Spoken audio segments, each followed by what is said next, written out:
Vishnu for such kind words and for inviting me to my home. I consider Mysore University as home, my alma mater. It's always a pleasure to come here and see the people. It gives a nostalgic feeling. So now I would start with something which is foundations in quantum mechanics. You would have all heard about it because quantum mechanics, quantum foundations are taking a big role these days, in the sense that everybody talks about quantum computers and things like that. But how we came here, that is something which nobody teaches in the curriculum basically. So I thought of choosing this and try to make it a little more sensible to all of us. So, but this is difficult basically to kind of take home kind of a moral here. So I will try my best towards that. So this is just to give an overview of Einstein-Podolsky-Rosen paradox and what is it in quantum mechanics. Okay. So just to start with, like we all ask question, what is quantum mechanics? Because everybody hates quantum mechanics. So then we will say, look, mechanics is basically deals with motion and we have to solve what is x as a function of time, position as a function of time, so on and so forth. But in quantum mechanics, we have to use a different rule because nature respects that. So that's the only thing that makes us learn mathematics, mathematical tools different, but we hate doing that and we don't want to change our concepts from what is conventional and traditional, and we are stuck. So Einstein was also stuck is what I want to tell you. So now in this, so classical mechanics, we have the laws written in terms of particle trajectories. Aim is to solve for particle trajectories. Whatever Professor Kagle has shown also, you have variational principle. Finally, you are going to get an equation for trajectory. But there is a higher philosophy. Start with action and then go on doing it, etc. So now, what is a particle? You will talk about mathematically feasible concept of a particle and then solve it and then come to real life situations. Still then we won't move from there. So we start with a mathematically feasible concept. So now we always say anything with a system, we have something that we call as state of a system. State gives collection of all the observables that we need to do. In thermodynamics, I have pressure, temperature, entropy. These are our variables. Classical mechanics, I have my position, momentum. These are my set of observables. They define the state. If you don't solve the equations, you have a set associated with a system that defines my system. So I should know what defines. So my language is set there like that. What do I do? A system is a collection of particles which interact among themselves through internal forces, and we start doing it in rigid body dynamics and in other cases. That's how we progress step by step, okay, basically. So now when we come to state of a system, observables are known deterministically. How? Equations of motion will help us know them deterministically. So that is our classical mechanics.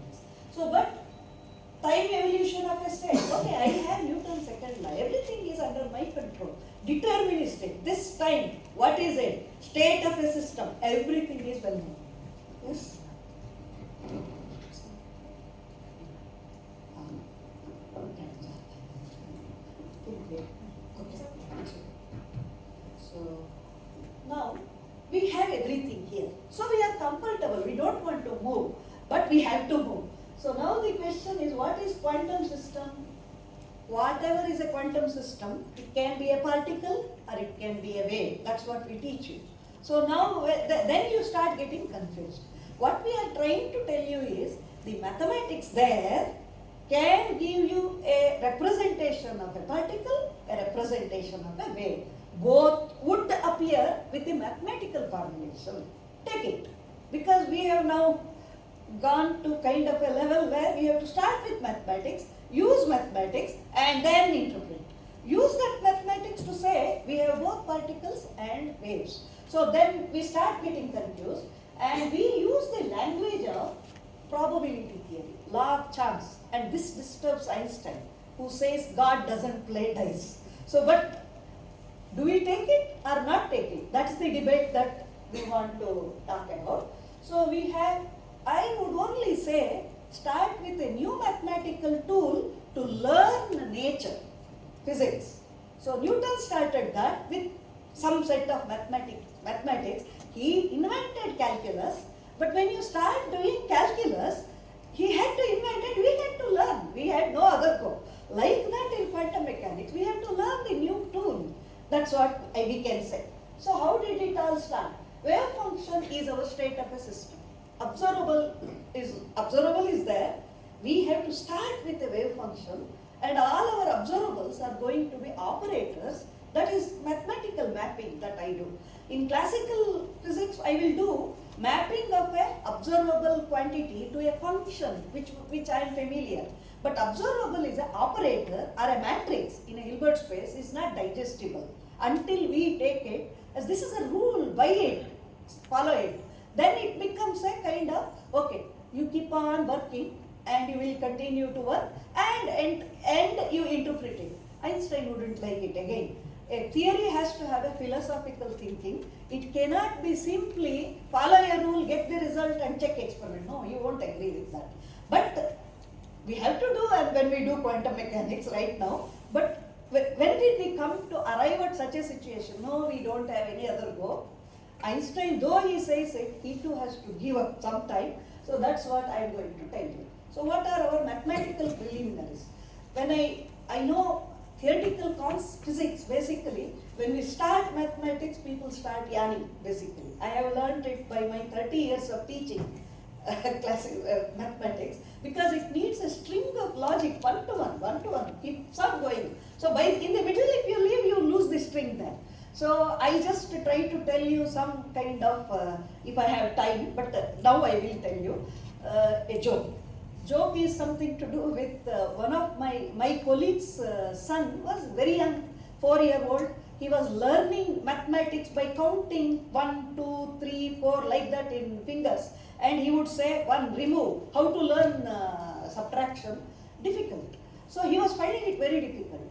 His parents were doing a higher level mathematics. Some Fourier integral was written on a table. The child comes and sees this thing. What is this that you have written? The parents should say something, how to tell the kid. They said it is mathematics. Oh, how many fingers do you need to do this mathematics? So our thinking is always, when we start, it will be like that. Mathematics is difficult, theoretical physics may be difficult, but if we don't move ahead, we will be with fingers. So I would advise little mathematical preliminaries, which I will scroll through, which I will refer to when I go ahead further. So now the question is, I will say physical quantities, these are rules. Physical quantities are represented by Hermitian operators for some reason, and the states are written like in some funny way, psi, phi, this is new language. These are our Hilbert space. Hilbert space is the house for the states. So they live there like how we live in our houses. So we have this kind of a physical system. Now we have interpretation of wave function. I said state of a system is our wave function or a ket vector. So then what does it mean to us? That was given by Max Born. And Max Born would say you have something called as probabilities, that is law of chance comes in. How do you calculate your probabilities? I said you have to have a wave function for a system. System has its thing, that is what is called as fingerprint in wave function. System is wave function. So start with the wave function, you can find what is the probability. That's what was interpretation was given by Max Born for us. So now having said that, we will say Dirac realized that whatever has been done here, if psi 1 is a solution, psi 2 is a solution of Schrodinger equation, whatever is the dynamical equation, I am not giving everything here, psi 1 plus psi 2 with a superposition, that is also a state of the system. That means I can have a physical state of a quantum system in superposition. That is an observation. Mathematically, it is a solution. If it is a solution, I should be able to create it in my laboratory. So superposition is something which is possible in quantum domain, is one thing to be noticed. And okay, that is fine. So I will just start. I have not planned it in a step-by-step manner, but I would say today we all hear about qubit. I will say that is the simplest finite dimensional quantum system. That is, Hilbert space is a infinite dimensional. I get further confused. So if we take a two-dimensional Hilbert space, we live in a three-dimensional space, as we say, and time is also a space. In special relativity, general relativity, we say we live in a space-time.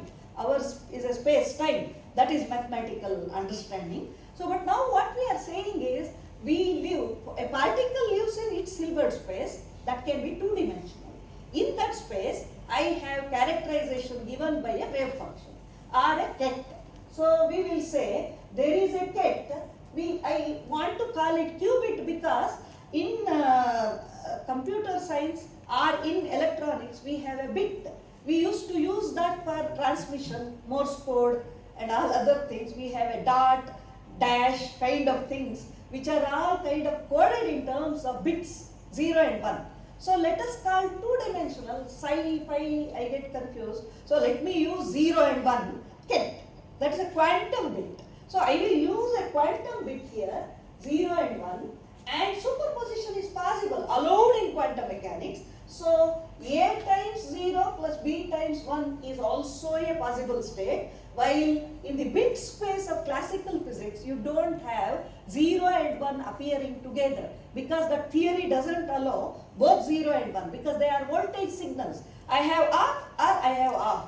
Both on and off wouldn't come there. So we have, say 0 is switch on, switch off. That kind of a system is classical computer. So I will say that we can take something like this, and can we have it?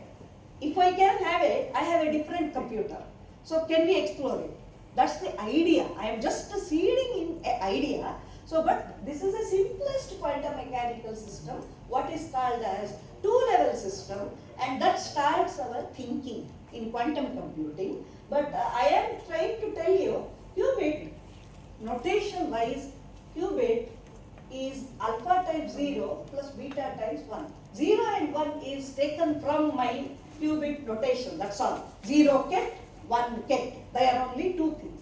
Now I will say these are two-dimensional vector, and this is a vector in two-dimensional space, not our three-dimensional but two-dimensional vectors. And this has to obey this normalization, because Born will come and tell you, listen to me, you have to have probability interpretation. I have a rule to follow. So I will say we have to normalize. Not all coefficients will do. Mod squared should give you 1. So with that, we have, you are all used to what is a row representation, column representation, which is written like this, and computing scalar products. These are very essential when we teach quantum mechanics. We have to learn it. And after that, I will simply say, if you have an operator, you will represent it as a matrix like this. I am strictly using 0, 0, 0, 1 because they are our bits. I have to write everything in bits, so follow that in quantum computation. But otherwise also you can write 1, 1, 1, 2, no problem. But we have to get used to a notation and continue with it to do it. So the new mathematics in quantum computation will use, instead of whatever is the index there, NLM of hydrogen atom and all that, we use 0 and 1 for finite dimensional systems. Infinite dimensional is altogether a different thing. I don't want to touch upon it here. So now I have this kind of a system, AXY, X and Y take values 0 and 1. That is the mathematical kind of formulation. A qubit, I have a operator which is all 2 cross 2 matrix, and so on and so forth. Operation of the operator on qubit state, easy. I will expand it, x, y, 0 and 1 only, expand summation, kind of things. That I will learn as usual. Fine? So I will do this. These are mathematical preliminaries. And I will take now, let us say, I will write what is expectation value. This is told by quantum mechanics to me. Take an operator, which is a Hermitian operator, and take expectation value. That is what is called as what you observe in experiments. Psi, I can't experimentally observe, but expectation value of an observable. Say I have spin, I can measure spin component up or down, and there is an experimental feature. All that is known to me. So that going ahead, if you work it out, what is psi? Psi is alpha times 0 plus beta times 1. So I will write all of it, and notice that it has a mathematical structure of trace of two matrices. Trace of two matrices, and A comes there, whatever I started with comes there, and the other thing, what is rho, is a projection operator like structure. It is psi back to back. That is called a density operator. So which was invented by Dirac, Farnham, and almost at the simultaneous time. Then going through the history, you will be able to work out that expectation value can be written as trace of rho A. This is also called expectation value, and I say there is a quantity called density operator which starts playing a bigger role than what we use to wave function. A wave function is imprinted in a density matrix which is going to come repeatedly for us. So I will say there is a rho, and this density operator is nothing but psi back to back. That means you have to write a column first and then a row. Matrix multiplication will give you a 2 cross 2 matrix. That's what I have. So I will write this, and I will recognize what are the quantities there and tell you that basically a density operator follows not just qubit, it works for any dimension, but I have chosen to talk about a qubit here. So you do have density matrix. If you write, that's a Hermitian matrix, and I can check it by the definition. How did I define elements of a density matrix? Elements of a density matrix are given by some kind of ID. It is here. So if you use the elements and write the matrix, you will recognize that, oh, it is Hermitian.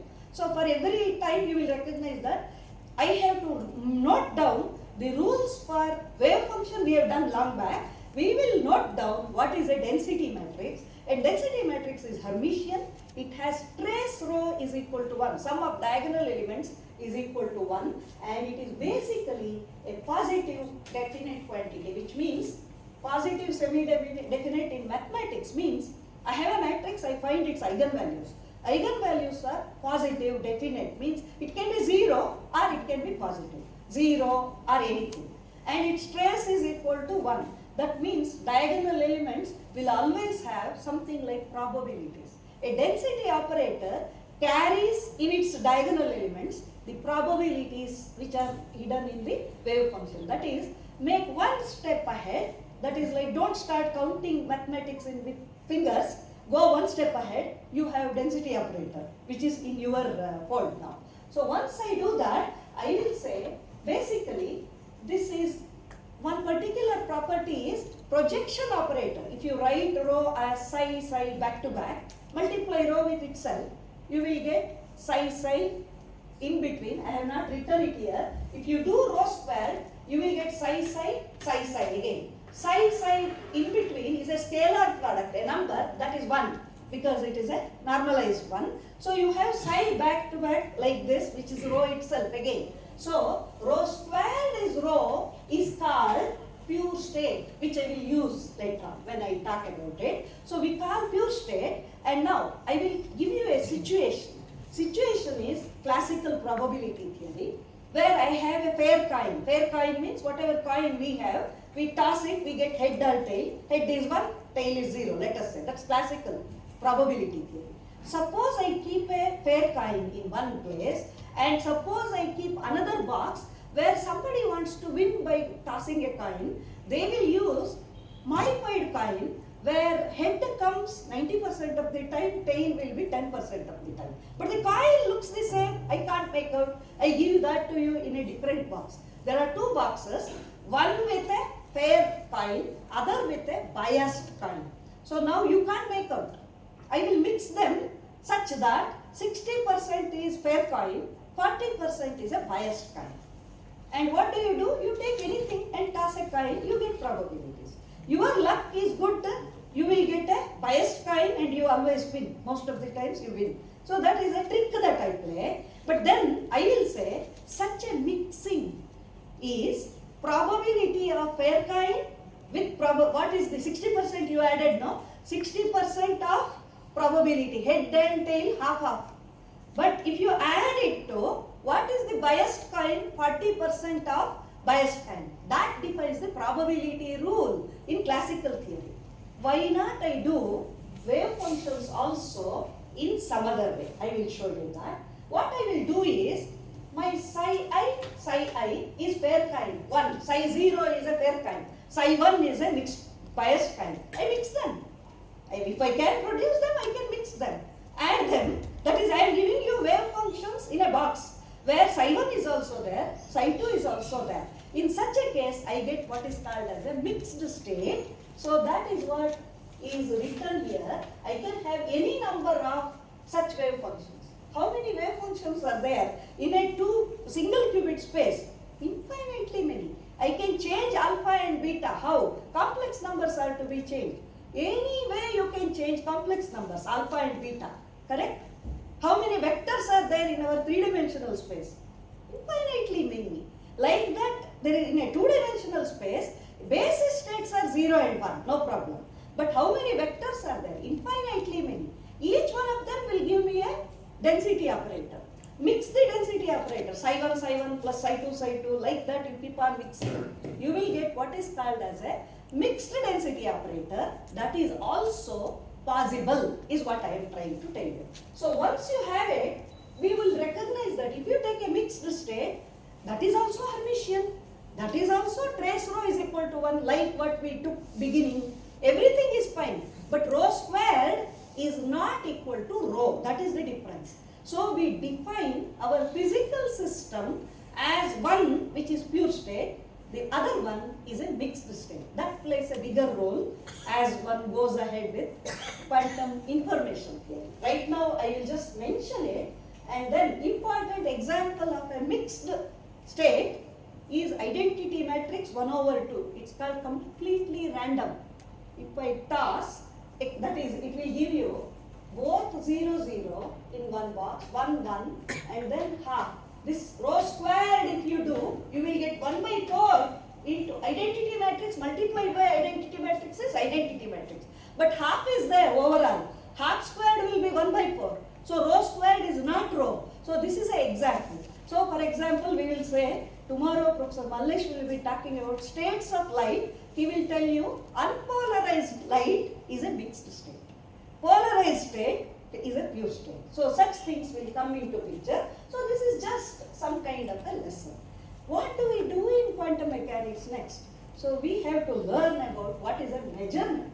So in measurement, I have a system in a state psi. Language is that state is in a quantum system psi. I should say rho, but I will continue with psi till we get used to it. So I will start with psi. Suppose we set up an experiment to measure the observable A. We all know that expectation value of A gives the experimental result, no problem. But that is what is called as an ensemble average or statistical average. Like how I do coins, and one coin, I toss it million times to recognize the probability of getting head is half, probability of getting tail is half. In quantum mechanics, if I prepare one system of a qubit, one qubit state, I have created it, fine. Now I have to measure some observable 2x2 matrix form. I know it in theory, but experimentally when I do, I get both result 0 or result 1. Most of the times I get that. So I have to take it how many times? I record the result 0 or 1. How many times? 100 times. Then I count how many times 0 appeared, how many times 1 appeared. That I counted, and then say this observable has the probability like this, so I can find what is the expectation. It can be done. I am not showing it, but I am telling you it is an ensemble average. But what is that hidden in such a description? So if I want to know that, first I ask what can be the results of measurements, and what are the probabilities of possible result. I am not asking what is the expectation value. First start with what do we expect? What are the measurement results for me? So we give one snapshot here. Don't get scared with the long thing. But what we have here is find the eigenvalues and eigenvectors of an operator if you are a theoretician first. So work it out. If you have it, I will call eigenvectors like Aj. A acting on Aj is Aj. And Aj is real and J is 1, 2 up to n if I have a n-dimensional space. 2-dimensional means only 2 results. 3-dimensional, 3 results can be there, etc. Depending on how many eigenvalues. So this set of eigenvectors, they form a basis. I recognize it. Hermitian operator has a basis. It is complete, orthonormal. What are all the properties are required for me to expand vector is expanded in a 3-dimensional vector space by I, J, K. In a quantum Hilbert space, I have any Hermitian operator. It gives me a basis. Eigenstates are basis states. So I can expand it and I will write orthonormality. Any state psi can be expanded in terms of this basis now. Theoretically it is possible because it's a basis, write it. So now what I say is probability of finding the eigenvalue Aj. That means what did we ask? We asked what is the result of a measurement. Result of a measurement is nothing but eigenvalue of the operator. And what is the probability of finding such a result? That is given by psi with inner product with Aj, which is nothing but our eigenkette of the measurement, whatever observable I have chosen. There are two things here, remember. There is a measurement operator. Measurement is related to something. Am I measuring something A? Am I measuring B? Am I measuring C? Take it. But you have a state of the system using which you are measuring the observable. I need to have a scale and then I have to have an object, then I can measure. Like that, state itself is an instrument for me to make measurement of an observable. I observe the whatever is observable, it is common to all states, but in my state, what is that observable? So I count it and I get this probability and eigenvalues are this. So now we get confused again with mathematics. So my way of talking about it, a theoretician's view of quantum measurement is I have an input state psi and I have a measurement apparatus designed for some particular measurement. If it is A, I have a measurement. The result I is displayed on the screen. I will note down that's eigenvalue, how many it gave, and I calculate what is the probability. That is what I expect in a measurement. How to do it, I know. So if I do that, but experimentalists will do this. They will talk about what is an optical table if it's a photon experiment. So they will align it. They find it very difficult to work on it. What do they need? In a photon experiment, polarization experiment, suppose I have a horizontal polarization or I have a vertical polarization, how to change it, those things. Measurement is, if you have done a classical optics experiment, you have a polarizer, you have an analyzer, but in quantum mechanics it's different. So single photon will be there. So I need to measure what is H, horizontally polarized, but this is a beam splitter, there is photon detectors for horizontal or vertical, and so on and so forth, which I won't talk, but generally when theoretician talks, they will only focus on mathematical equations, and experimentalists will talk about only what is this particular element and how did we arrive at the results. They show you the numbers and they show you the fits and so on and so forth. So this is one book which I found very interesting, Quantum Physics, an introduction based on photons, undergraduate lecture notes in physics. This is tuned to today's language. So I think Professor Swarna would remember this person. We have talked about that thing. Wonderful book. So this is very nice. We had met him. He's basically from Waterloo, Canada. So we had met him. So that way, it is all taken from that book. Main thing is, what do we need? Wave function, or ket, or a density operator. Then if we measure, what do you expect? Story doesn't end there. There is one more problem here. So you have Heisenberg's uncertainty principle. You can't measure everything with perfect precision. So if you want to measure A, forget about B kind of thing comes. So you know it already. So this was discussed in 1927. So you have, he discusses outcomes of measurements of non-commuting observables. We have operators coming in. AB is not equal to BA. If AB is not equal to BA, you can measure A or B, not both together. That is another problem. So we start hating quantum mechanics again. And what we say as Copenhagen interpretation is, take quantum mechanics as it is. Just work it out. You get results which matches with experiments, kind of a belief. There is some kind of a faith. And what they say is, we regard quantum mechanics as a complete theory for which the fundamental physical and mathematical hypotheses are no longer susceptible to modification. It needs some courage to say this. They said that. Okay, it's like some hard thing printed on stones, Shilashasana. Don't change it. Quantum mechanics is this, accept it. That's the way they said it.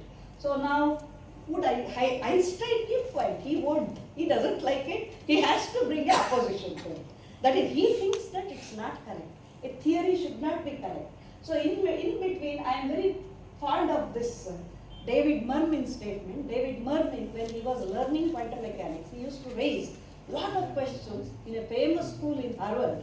But his teachers would say, shut up and calculate, like what Copenhagen interpretation says. So that is, if we just say that this is this.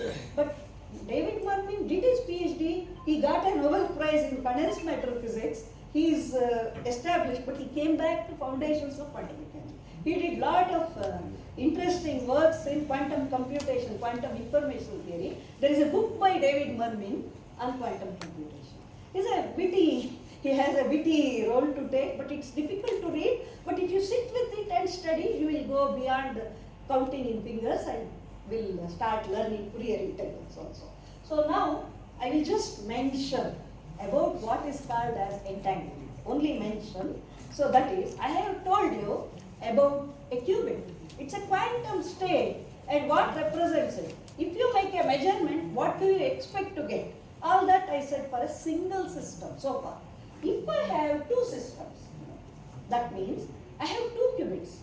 They live in their own house, Hilbert space 1, Hilbert space 2. So if I take them together, they live in a Hilbert space which is called a tensor product space. It's written like this. HA is qubit A, qubit B, and I have to construct what is called a tensor product. We go to that kind of mathematics now. That is, we have to go to that kind of mathematics to understand what is called as entanglement. We have so far studied wave function, single particle and all that. If you want to take two particles, etc., I have to do this kind of a tensor product. And if I take, let us say, single qubit state, HA, single qubit state, phi, different coefficients, if I work out together, if I consider the two systems, product will look like this. That's just calculation. To do that, I need to use some methods. How do we compute tensor product? Just a kind of screen, just I will flash it. So if psi is AB, because I am comfortable with writing columns and then doing matrix multiplication, so then psi is AB, phi is CD, psi tensor product phi is going to be, right, which is first psi.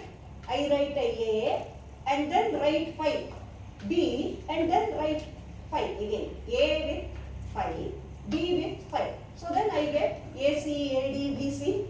That is the matrix that I am going to get. So this will be the total state, quantum state in the 2-qubit Hilbert space. If I take 2 and simply multiply it, okay, I know it.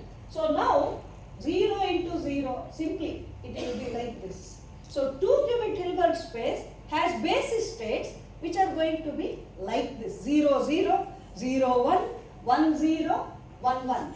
It looks like this. That is, if I want to talk about two particle system, two qubit systems, I need to know what is the Hilbert space? Hilbert space is a tensor product space, and I have to know what is the basis, and any general 2-qubit space vector can be expanded in terms of these vectors.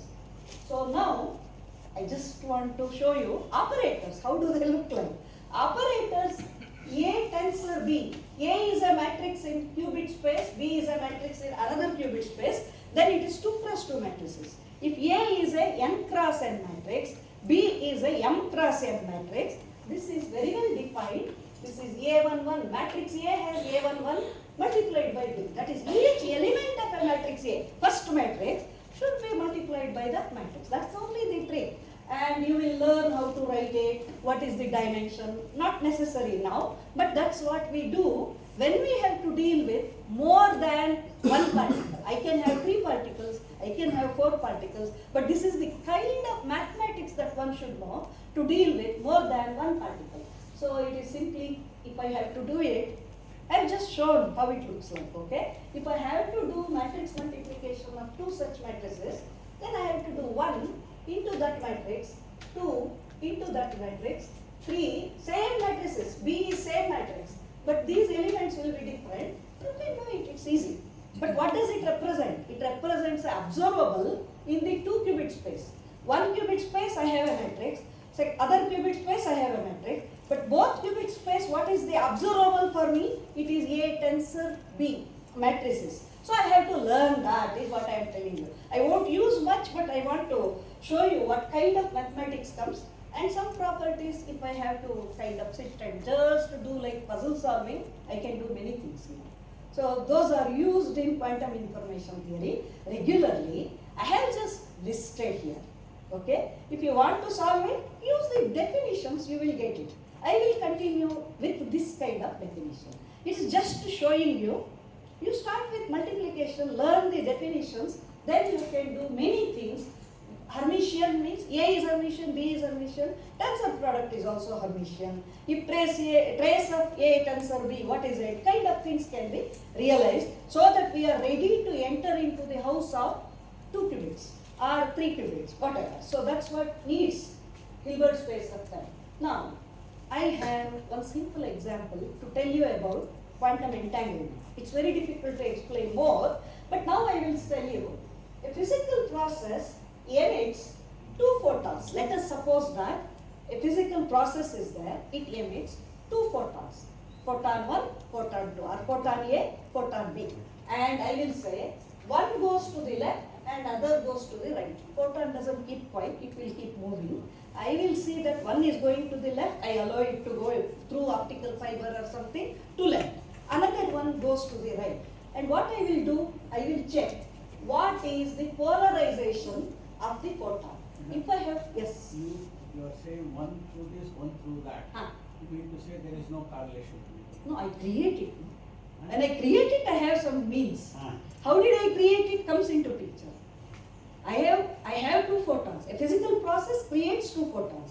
If it is correlated, it will appear. My process of creating itself can be entanglement. I have not talked about it. I will come to it in the next slide. So right now I am saying you have 2 photons. Photons can have polarization, which is horizontal or vertical. So I have taken a state psi in a what is called as, you are all familiar with spin singlet, spin triplet. So I use that language, but one uses state here. So this is horizontal, vertical, minus vertical, horizontal. Suppose I can create such a state, we say that if at all I measure polarization of one of the photons, say A. I have a measurement only at A. B is somewhere. B is in Bangalore and A is in Mysore. I am doing an experiment to find the polarization of my photon. What is the polarization of the other photon? The moment I measure it, what do I find? I find the other photon to be vertical, horizontal. This state is selected now. Once I make a measurement, I find the result. Display is H for me. Then I will write it down. See, I created a state which has V along with it. So I know it. So such thing, without much fuss, I will tell you, you can't create with a classical coins or anything. You can't. To prove that, you have lot of stories, lot of discussions and all that. This is only true to quantum theory. And in a tensor space, if I take a clever superposition, I can have entanglement. It's a clever superposition. I have only showed you this one, and then this becomes fixed. So we say it is something like I have some gears which don't appear to be connected, but once I move this will move. There is an invisible kind of a gear. This is a mental picture, but what I have is quantum mechanics. I will take a state and calculate what is the probability of a photon to be horizontal or photon to be vertical. That's all. But it all looks like confusion in my mind, because how can two particles which are so far away, did they communicate with each other, like how Professor Fagley was telling you? The path that a particle travels, does it know which path to travel? Like that. So he gave a principle to you. Through that principle, I know that it has to follow a path of minimum action. For me, use quantum mechanics, shut up and calculate, you will know. But do you want to shut up is the question. So Einstein did not shut up. So this is notations wise, one writes tensor product very meticulously for some time. I feel bored. Then one uses simply H and V together. So don't get scared when you find books which have 0, 1 together and a cat. So that means a tensor product. So now what I am talking about is, if you take system A, system B, I have a Hilbert space. Summarize it. State of the system, I may choose this to be 0, 1, minus 1, 0. It's like horizontal, vertical, minus vertical, horizontal. In the qubit language, it looks like that. But that's nothing different. In your usual conventional quantum mechanics book, you have a spin up, spin down, minus, spin down, spin up. Possible in quantum mechanics. It's a superposition in the tensor product space. So that spin singlet state, two spin half particles, can give you what is called as an entangled state. If you further ask me, so do you know how to calculate entanglement? That's a separate lecture which I won't do, because my intention is to talk about what is EPR paradox. So I will say there are some important states which are always seen. They are called Bell states. I will come to Bell later on. I am not going in the chronological order, giving you a glimpse, mathematical glimpse of what are states of two qubit systems. They are something like this. There are different states. They are famously called as Bell states, and they form what is called as a basis in a two qubit Hilbert space. Again, I am telling mathematics here. Single qubit space, what are the bases? Two qubit space, what are the bases? There need not be only single basis. There can be many basis states, but this is basis for a two qubit Hilbert space, which is commonly used when you start with quantum computation and so on. I will see if I can talk about when I use it, but right now I want to talk to you again about something which may appeal to you. It appealed to me, so I think it will appeal to you. This is, yes? The last one is singlet. Yes. 0, 1, Minus. 1, 0. These are all triplets. Oh, these are all triplets. 3 triplets and 1 single. One problem I noticed, Yeah. when we discussing all these spin entangled states, we just forget about the spatial part. No, Yes. That is never discussed. That is Correct. very important. correct. Important, but what I am doing is also important. What I am is the only spatial- measuring this part. When a particle decays, let's say 2 mass state, but that theory is not present in quantum No, decay of no. the particle. No. Therefore, the spatial part simply completely vanished. Right. One has first right there. Right. Nobody has done that. I agree, and scattering theory also has to be written in terms of two particles and all. Conventional quantum theory, nobody does. They only do set your apparatus such that you can only measure this. For that you will do all decay and all noise. You will ignore it. You kill all that. So we are just selecting what is Correct, wanted. correct. That is not good. That is not good enough. Not nature. Yes. But we can engineer. Not complete. We are only focusing on engineering now. No, must start with the spatial. I agree. Say that it doesn't matter and take only spin part. I perfectly agree with it. Even relativistic quantum mechanics is not in quantum information in so far. That is, people don't do such things. I perfectly You agree. just take what you want. just Ah. take it. I can engineer my system. I have this. I get a click. It is like So history is prepare. contains spatial I know. part. I know. Spatial part contains history. I know. But what I do is, what is decoherence? I give it a name, and decoherence is in all the spatial part. So, Write the spatial part. Then Correct. it goes. correct. No, I don't write. nobody does. What I do is give a model to that. I don't want those details. That details will confuse me. It's not spatial. No, I am talking like a quantum information. Ask this question. I am talking as an advocate, devil's advocate. Ask this question. They no answer. I know. But that can be done. I do agree with you. But maybe one should do it. I will think about it. I have tried with spin and momentum kind of, that is, I don't want spatial wave functions and all. In relativity, you have momentum, this field theory kind of thing, because photon comes in field theory kind of thing. Everything is field theory. So I will take momentum and spin entanglement. I have tried that. But that gives some trouble, so I couldn't solve. It is my inability. But if somebody can do it, it is fine. Not So, giving explanation. no, I know that it's not done, for sure. So if I come across, then I will surely tell. So now, this is a thing that I liked very much. I like it very much, so I will tell you. What is entanglement? I can't explain it over 4 or 5 lectures, I have to explain it. But I am telling you that superposition is a physical system. I can superpose, that can be prepared. So superposition is allowed by nature, so I can prepare. Superposition in tensor product space in some particular way gives you entanglement. That's all I am telling you. How to measure it, I am not telling you. But Professor Simon, he said, think that some book, some novel that you read is written in an entangled state. That is, book is an entangled state. Then what he says is, book written in entangled state will have to be grasped in its entirety as one unit and not sentence by sentence or paragraph by paragraph. In this respect, an entangled state is like a good piece of art. I just was amused by his expression, so I am showing it. There is no physics. It is just to kind of connect our cognitivity with this. Nothing mathematics, no this thing, but he said how to explain entanglement. He says if it is written in an entangled state, you can't read one piece and understand it. You have to read the whole thing at one step. Just take it one grasp, you should be able to get it. So this is the article. So now I am talking about how to do it experimentally. This is what is in the same book, what he gives. And when first it was proposed, it is like I have 2 nonlinear crystals. A nonlinear crystal has some kind of a cascade decay. 2 photons will come out if I excite it. So I have a laser which excite in the first system.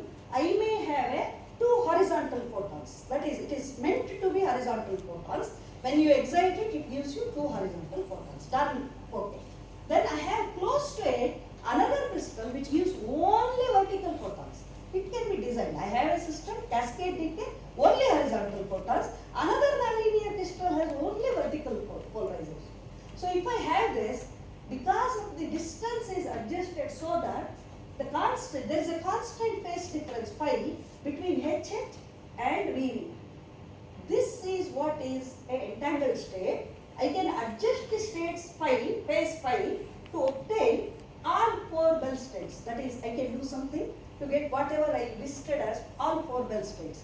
And this kind of a scheme, I have to have a quantum optics laboratory where I can produce, I have to have a nonlinear crystal. I can apply a half-wave plate which is quantum again, polarizer which can be done. And this is, I can produce all 4 Bell states using a half-wave plate in one of the emission channels, etc. And this scheme was realized for the first time and it appeared in 1999. It was produced like that. Today many systems will be produced, but this is only to tell you that I am not talking only theory. People have gone far ahead with quantum optics in this particular. Yes? Those crystals which you talk about, Huh.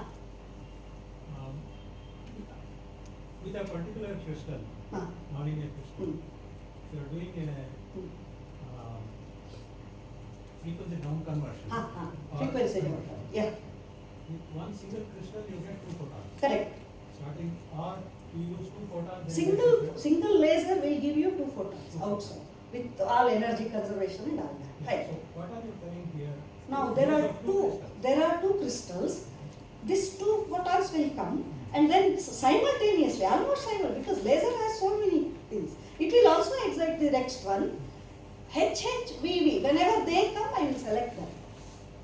And then it will be this state is But what with they a do. single crystal, Yes, we get 2 photons. correct. Is there a correlation? That is also another skill. Yeah, so there is Cascade has a correlation, yes. But this is something which they have kind of mastered, is what I want to tell you. There are many ways of doing it, but this is one way, one possible way is what I am telling you. That is kind of this paper which they have given, which was kind of appreciated at that point of time. That is, but cascade photons, that is whichever is stable, how probability and all that kept in mind, they will check it. So now with all this, I will now come to what is called as EPR paradox. I will adjust with my 2 classes somehow, however much is possible. So what I want to say is, this is the title of the paper. So Einstein wrote a paper against quantum theory, but he wouldn't say it's against quantum theory. He will ask a question. Can quantum mechanical description of physical reality be considered complete? That is quantum mechanics as a theory? Who does theory? Nature is explained in terms of some theory. So quantum mechanics is one theory, classical is one theory. We all believe that quantum mechanics gives rise to classical mechanics in a kind of approximation, etc., etc. So that is what we believe. But he says quantum mechanics is some theory. It explains nature, agree. But can quantum mechanical theory describe physical reality? You have to know what is physical reality. That is another thing. Can it describe physical reality in a complete way is the question. So this is addressed by them in a philosophical way again. But what is the argument? Argument is, look, any serious consideration of a physical theory, we call a theory if it satisfies something. Don't accept any theory as theory. That is, it's a debate of which is a good theory, which is a bad theory. We are not talking about particular one theory, its details, no. Einstein stands up and he says, I have some theory, I want to check whether it is a good theory of nature or not. So he would say, any serious consideration of physical theory must take into account distinction between objective reality, which is independent of anything. I will decode it for you. That is, I see something. That is nature. My theory should describe it. So I have a physical reality, my theory will explain it. So what do I expect? All physical realities, if possible, I should have it in my theory. So what is reality? I will say it's objective reality, not subjective. Only I see it, not you. A schizophrenic person will see anything, but that's normal people. I will ask, do you also see that kind of thing? And all of us will say that's a physical reality. It's an objective reality. So in any theory, I have to represent what is my physical reality, and that should be represented in my theory. That's just I'm trying to explain so that I can understand. So EPR argue, Einstein, Podolsky, Rosen argue. Let us ask ourselves 2 questions. I am debating about theories. Is a theory correct? Is the description complete? I have to know, should not say, if I see that it is correct, I should not digest it. I should also ask if it is complete, is what they say. So if they say that, I will now say, is the theory correct? How do you judge it? They say, look, if I have experiments, in science we do experiments, if the experimental result agrees with theory, then I will say theory is correct. That's what is our thing. So Einstein doesn't even simply talk about physics, science and all that. He talks about every theory. He says, if I can get a result with 100% sure, that is all of us get it. So kind of a result. So he says, degree of agreement between conclusions of the theory and human experience. That is for every theory, not just science. But in science we have experiments, that is for our great solace, we have experiments, we will declare whether a theory is correct or not. So now, what is description given by the theory complete? What should I say about completeness? That is difficult for me. So we say necessary condition for completeness. I can't describe what is complete. It's beyond our scope basically. But I will say a necessary condition is every element of physical reality allowed by nature. Nature allows physical realities. I should have every element of physical reality should be represented in my theory. Do I have a theory where all physical realities are imprinted? Do I have it? Then I will call it complete. Don't just think about experiment. You ask beyond correctness questions, then I will get complete. It's extremely difficult to kind of put this into question. How we put this into question and do a experiment is the story that I am trying to tell you. So now what are we asking? Is a theory correct or complete? Now I come to a specific thing. Is quantum theory correct? Is quantum theory complete? That's what we do. So now, how do they define physical reality? They say a reasonable definition. They only say, though not comprehensive, it's enough for us to understand this is enough. So if without in any way disturbing a quantum system, let us say not quantum, if I don't disturb a system, we can predict with certainty. That means they say with probability equal to 1, 100% sure probability is 1, then that is a reality. If I can measure it with probability 1, that is the reality.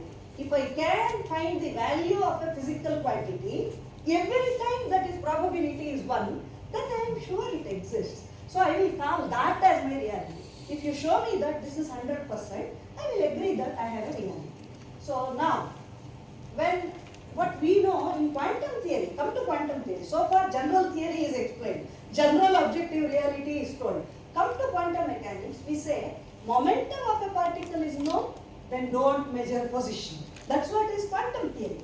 Two observables are represented by Hermitian matrices. If they don't commute, then you can't measure them precisely. Meaning, precise means with 100% probability kind of a thing.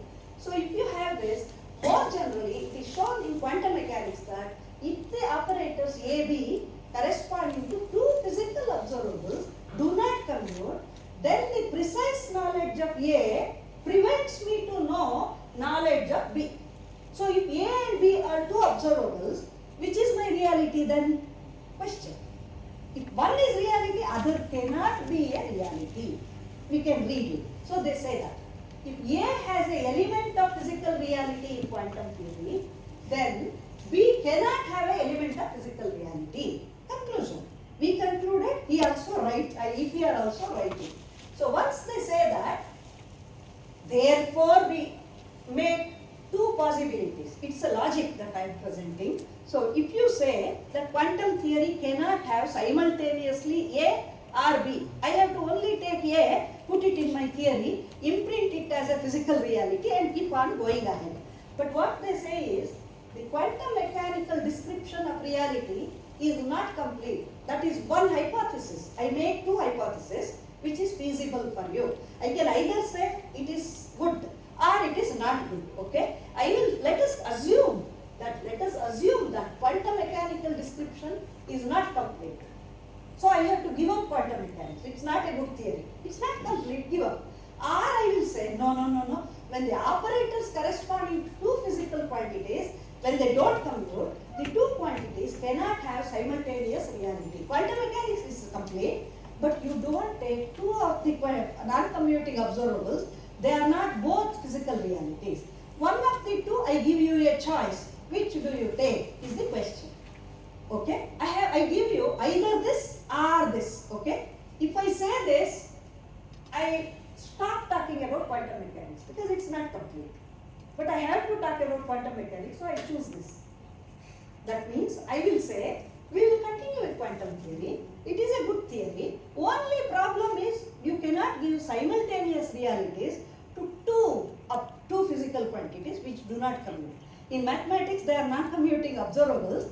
Then you can't write in your theory, which you have created for nature, don't write position. If you write position, Bilkul don't write momentum.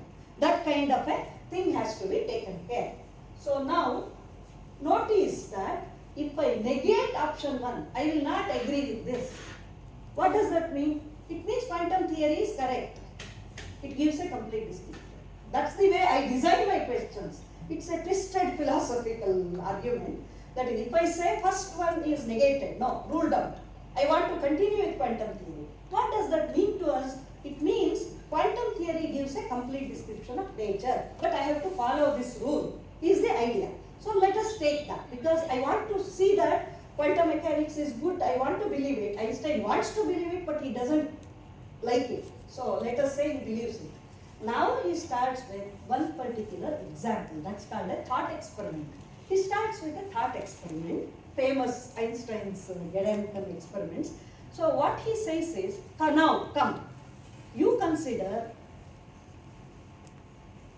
a system of two particles. That's where we started with two particle systems to discuss all that. That time no entanglement, not all the tensor products, nothing was known. They considered two particles. And Einstein in his paper, he used what is a continuous infinite dimensional system. Because I have talked to you about finite dimensional system, I will take two qubit system to explain. That's what is called as famous Bohm's example. Bohm gave an alternate example so that all of us can understand. I will go ahead with this.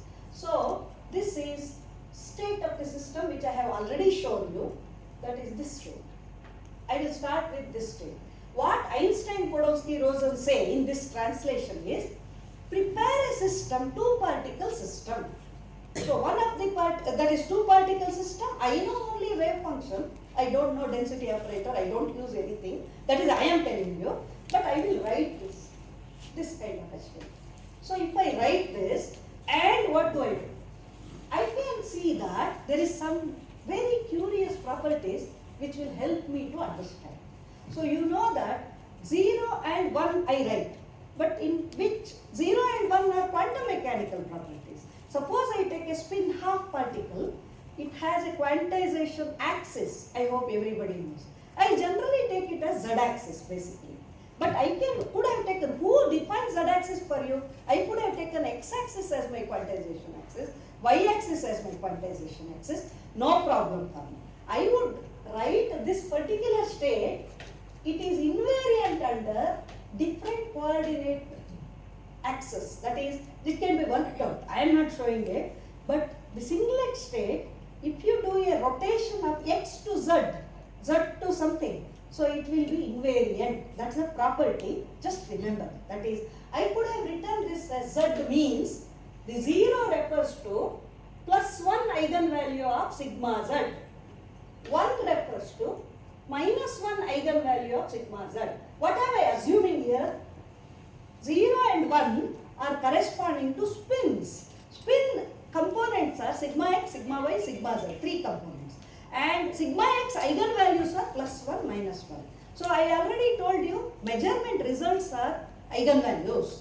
If I measure z, I get 1 or minus 1 kind of thing. So I write all these are something like, it can be written along x, written along x, z, y, anything. It is invariant under rotation. That's an exercise, mathematical exercise. One knows, that helps me to think now. So I will say their thought experiment is, I have prepared it with a source. Source is here. Okay? And I send A to Alice's lab, B to Bob's lab. There are two ends where I have sent them. So now what I do? I will do a measurement of Z component of spin on A, only on A. B is not disturbed. So if I do that, I get resulting state of B is sigma Bz, which is an eigenstate of SBz. How? Because this has the quality. A is sigma Z eigenvalue, B is also sigma Z eigenvalue. If I measure this, Sigma or psi? You getting big? psi AB, I am measuring sigma Z. Sigma Z is measured, then eigenvalue of sigma Z comes. I measured it on A, but B is determined already. So I keep on preparing, I get 0 here. Always it will be 1 in that case. I record such things and I know, in that case what will I do? I recall what is definition of what is called as physical reality. If in any way I don't disturb a system and I get the result with probability 1, then I call it a physical reality. Do you agree? I call that. So what is my physical reality now? I didn't disturb B at all. I did a measurement on A.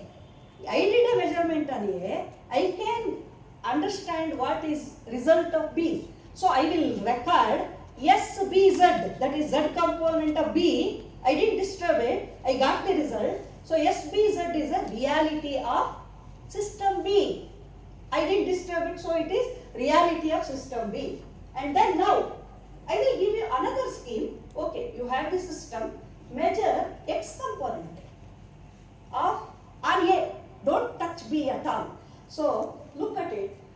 The same state can be expanded in terms of X eigenstates. Again, mathematical trick, it will allow it.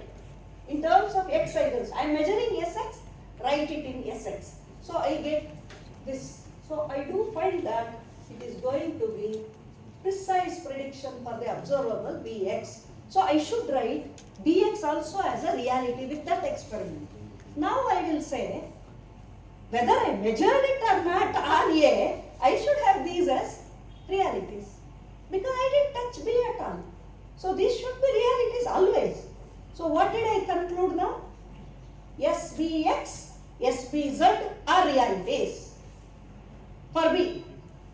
Do they commute with each other? SBx and SBz. Spin components do not commute. So, what did I start with? I started with non-commuting observables should not have realities in a physical system. Quantum mechanics is good, but I should not have realities for non-commuting observables. I have to follow the logic very, very precisely. So I will say now that Sx and Sz are non-commuting observables. Spin components, if you write a matrix, sigma x and sigma z, they don't commute with each other. Sigma x, sigma z is not equal to sigma z, sigma x. So, they are not to be written as realities. But what did I do? I took a two-particle system, made a measurement on far away A, and then I predicted what is the result on B. So, I concluded that since I didn't disturb, it should be a reality. Write it down. If I did another measurement x there, I have written x component as also a reality. Then I come to a general this thing. Look, what I measured here should not be known here anyway. So these are actually realities already. So then I come to a paradox. That is, I started with two quantities which are non-commuting, should not be physical realities, but I showed you with the example that they can be simultaneous realities. That's what is called as EPR paradox. So I will just say that system B is not disturbed when I do these measurements, and so we can precisely infer without disturbing the particle B, element of physical reality for two non-commuting observables. So I will now say large spatial separation may imply absence of physical interaction. There was an interaction when I created it. Now they are no more interacting, nor are they communicating with each other. Hello, I got this result, you better be this. No, that can't be done, it's far away. Relativity theory should be obeyed. So quantum correlation between A and B in an entangled state are distance independent in theory. Okay? Experimentally I have to think about all that what Professor Carley said, spatial dependence, and also far away, how to create such far away clearance. Road traffic should be cleared and all that, optical fibers and all that. But in theory it is distance independent. I have written a joint state for both. That's why Simon says you have to read it as a whole. You don't get one or that. Don't read sentence wise, don't read kind of a statement which is cognitively important. So, total system, they do not always possess independent individual wave functions. That is, if you write a total wave function, does A have an individual wave function or does B have an individual wave function? No, it's a joint state is what we say. Today we know, I am just telling you with a hindsight, if we had written a density matrix, then whole state is a state, wave function. But subsystem of this state cannot be a state, it can be a density matrix, mixed state. That is, for your sake, if I do it, I will not get a state psi, but I will get a mixed state for the subsystems. A has a system, but it is going to be a mixed state, which I won't show, but I am only presenting what is called as an argument here. So for any okay, this is okay. I think I should stop it, right? So I will stop it here. So this is for next time. So, Now, just one yes, simple question. yes, yes. Is there a mathematical relation to calculate the correlation given two states? Yes. Well, inequality I will show. You have to wait for one more lecture if you, because correlation is to be A tensor B operators. A tensor product B. I write it. You take the trace of that. No. In between wave functions. Psi AB, psi AB. I have to take a expectation value of a tensor product A and B. I do a measurement at A operator A I measure, B operator B measures, but my result will be quantum mechanically A tensor B matrix in between the states psi AB. I found a relation, trace of rho times log of state Huh. 1 minus log of state. Hmm. So this is correlation. I should talk to you. But no, that is entropy. Entropy. Entropy will come. Entropy I can't talk here. Information word comes from entropy. One can talk about entanglement in terms of information entropy. Then I can tell you. Total state has a entropy 0. Trace rho, log rho is 0 for a total state.